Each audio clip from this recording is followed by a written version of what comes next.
निसर्ग आणि शेती या यूट्यूब चॅनलमध्ये आपले स्वागत आहे. आज आपण लिंबूवर्गीय फळांवरील सिट्रस कॅन्कर या रोगाबद्दल माहिती घेणार आहोत. सिट्रस कॅन्कर हा रोग झॅन्थोमोनास सिट्री या जीवाणूमुळे होतो. याची लक्षणे अशी की पानावर पिवळ्या रंगाचे वलय असलेले तपकिरी रंगाचे लहान ठिपके किंवा फोड येतात. फळांवर खडबडीत तपकिरी रंगाचे चट्टे आणि खड्डे पडलेले दिसतात. यामुळे फळांची गुणवत्ता कमी होते.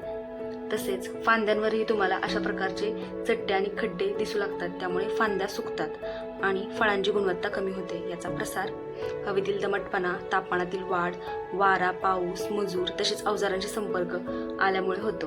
याच्यावरती उपाय म्हणजे संसर्गित भाग नष्ट करणे, 1% बॉडेक्स मिक्सचर किंवा कॉपर ऑक्सीक्लोराइड 2.5 ते 3 ग्राम प्रति लिटर अशी फवारणी करावी. हे उपाय आवडल्यास नक्की तुमच्या शेतात करा आणि आपल्या निसर्ग आणि शेती या चॅनलला नक्की लाईक, शेअर आणि सबस्क्राईब करा. थँक्यू.